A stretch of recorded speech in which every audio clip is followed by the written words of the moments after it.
है, आज मेरे आदमी के दोनों किडनी डैमेज हुआ पूरी तरह से। ना तो कोई इलाज कराने के लिए मेरे पास पैसा है, ना और कुछ। हमारे बच्चे छोटे छोटे हैं, रोड पे आए ना। और इनके लोग भी सड़कों पे थे, यहाँ तक कि ये तो नंगे हो के भी सड़कों पे उतरते थे।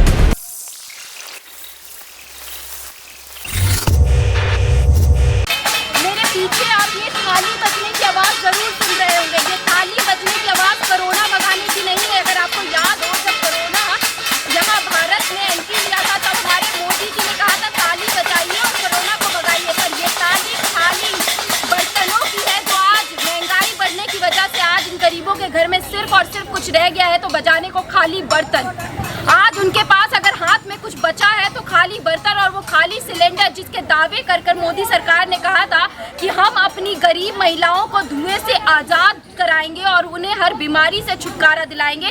परंतु आज वही सिलेंडर 1100 रुपये हो गया है, जिसकी वजह से आज वो सिलेंडर किसी कोने में पड़ा हुआ है या फिर उसे कोई पूछने वाला नहीं है। यहाँ पर अगर किसी लोहार को बेच दे तो शायद 200-400 रुपये उनके हाथ ज़रूर आ जाएंगे, परंतु वो सिलेंडर भराने लायक तब भी नहीं रहेगा। ये वो महिलाएं हैं, अगर आप इनकी तस्वीरें देखेंगी तो आपको स्मृति ईरानी याद आएंगी, जो एक बार जब 400 रुपये कुछ मुलायम की सरकार में सिलेंडर महंगे हुए थे तो वो इसी तरह सड़कों पर आकर बैठ गई थी, ये दावा करने के लिए कि इतनी महंगी सरकार और इतने महंगे एलपीजी गैस में आखिर आम आदमी कैसे जिएगा। जब 50 रुपये सिलेंडर महंगा हुआ था एलपीजी गैस, तब उन्होंने 2011 में ट्वीट कर कहा था कि इतनी ये आम आदमी की सरकार है। तो क्या ये आम आदमी की सरकार है जो 1100 रुपये की सिलेंडर दे रही है, एलपीजी गैस जो दे रही है? क्या ये वो सरकार है जो 2021 से 2022 के बीच में 200 रुपये से अधिक सिलेंडर के दाम महंगे कर चुकी है? क्या ये आम आदमी की सरकार है? ये वही सरकार है जब अपने एक इंटरव्यू के दौरान खुद मोदी जी ने कहा था कि मैं 2013 में जब उन्होंने ये इंटरव्यू दिया था तब उन्होंने कहा था कि यहाँ की मीडिया जो है वो महंगाई बेरोजगारी पर बात करना पसंद नहीं करती और करंट सरकार से इस तरह के सवाल करने से डरती है। तो मैं पूछना चाहती हूँ कि क्या आज की मीडिया, जो मेन स्ट्रीम मीडिया है, ये सवाल कर रही है मोदी सरकार से? क्या मोदी जी इन सवालों को कर रहे हैं? क्या आज मोदी जी देख रहे हैं कि किस तरह से महंगाई बढ़ती जा रही है? बिल्कुल नहीं देख रहे। अगर देख रहे होते तो उन्हें पता चलता कि आज की जनता सड़कों पर बैठी हुई है महंगाई को लेकर लगातार। वो स्मृति ईरानी आज क्यों चुप है, जो कभी 400 के सिलेंडर के लिए सड़कों पर बैठी थी? आज वो स्मृति ईरानी कहाँ है? आज उस स्मृति ईरानी को ये चीज़ क्यों नहीं दिखती कि आज महंगाई में सिलेंडर एलपीजी के दाम 1100 रुपये जा पहुँचे हैं और महिलाएं यहाँ सड़कों पर आकर बैठी हुई हैं, धक्के खा रही हैं राशन के लिए, राशन कार्ड के लिए।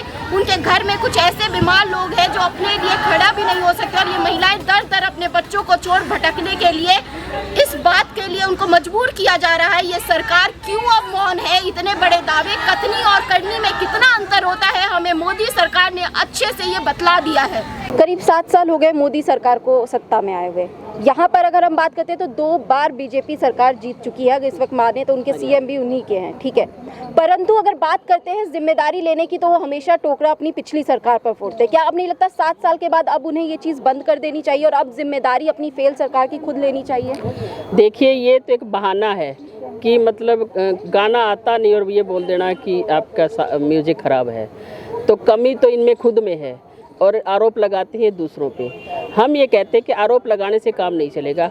आपको जनता ने चुन के भेजा है पार्लियामेंट के अंदर और विधानसभा के अंदर, तो जनता ने इसीलिए भेजा था कि आप कुछ ना कुछ काम बेहतर करेंगे।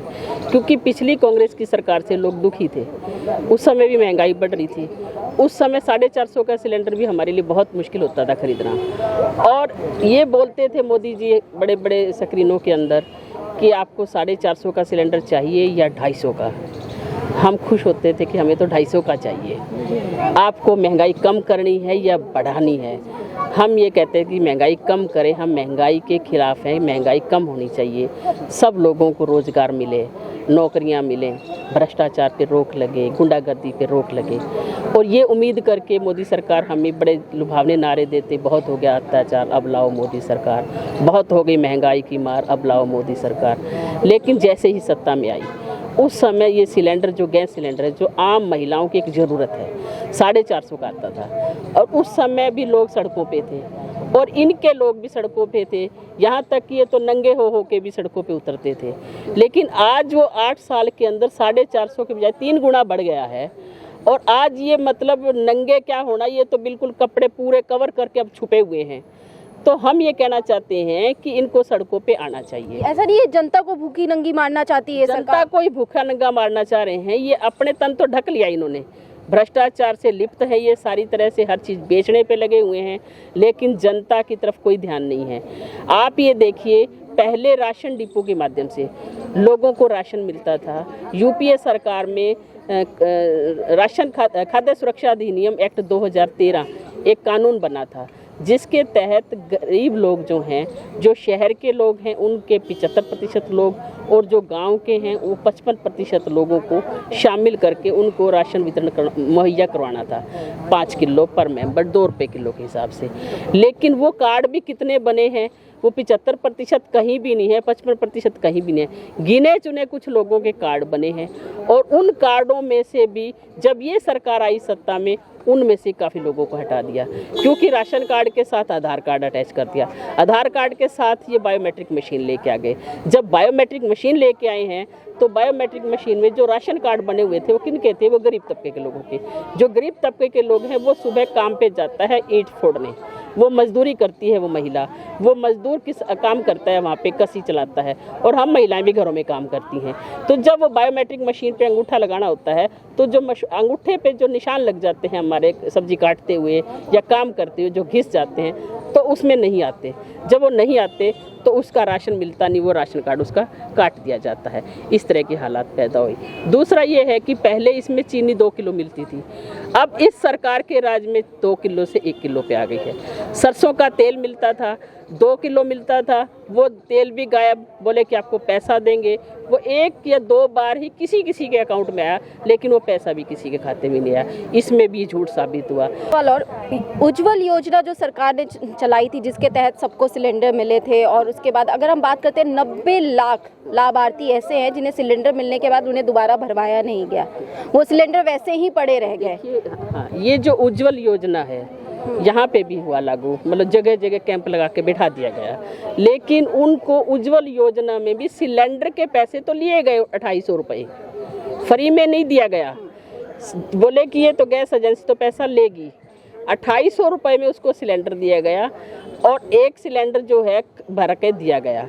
बोले कि एजेंसी वाले फ्री में थोड़ा देंगे, हम तो कनेक्शन फ्री में दे सकते हैं, लेकिन कोई फ्री में नहीं है, एक बात। दूसरा ये है कि सिलेंडर तो उनको दे दिया, लेकिन उनकी जेब में पैसा तो नहीं है कि वो 1100 रुपये लेके आपका सिलेंडर भरवा पाए। वो कैसे भरवाएंगे? वो सिलेंडर आज लोग नदियों में फेंक रहे हैं, वो सिलेंडर लोगों के घरों में वैसे ही पड़े हैं, टांड पे रख दिए उठा के, करेंगे क्या उसका? तो इसीलिए जो ये कह रहे हैं ना कि हम मतलब केरोसिन मुक्त बनाना चाहते हैं, हम ये बनाना चाहते हैं, सबसे पहले तो उस चीज़ को सस्ता तो करो ताकि उसको यूज़ कर ले।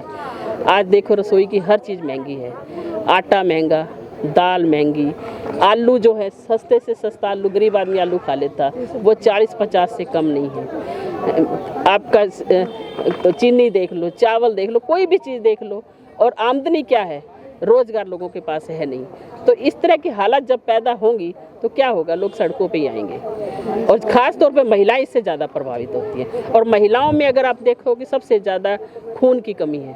अभी आप कहीं कैंप लगा के देख लो, महिलाओं खड़ा कर दो, मेरे को लगता है 100 में से 3 महिलाएं बिल्कुल ठीक रहेंगी, हो सकता है 99% तो खून से। मुल्ला से ये मजबूरी है, आज मेरे आदमी के दोनों किडनी डैमेज हुआ पूरी तरह से, ना तो कोई इलाज कराने के लिए मेरे पास पैसा है, ना और कुछ है।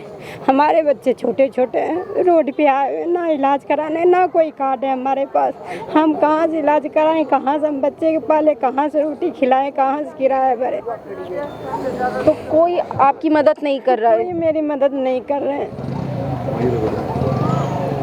तो आपने कोशिश की अधिकारियों के पास जाने के लिए, डीसी ऑफिस में बात करने की कोशिश, कोई अधिकारी, कोई नेता, यहाँ इतने विधायक बैठे हैं, कोई आपकी नहीं सुन रहा? आपके किसी के पास? मैंने ऑनलाइन वाले से पूछे थे तो उन्होंने बोला कि साइट बंद हो रही है, अभी ना बीपीएल कार्ड बन रहे हैं, नहीं कार्ड कोई सा बन रहे हैं, आपके कार्ड नहीं बन सकते हैं अभी।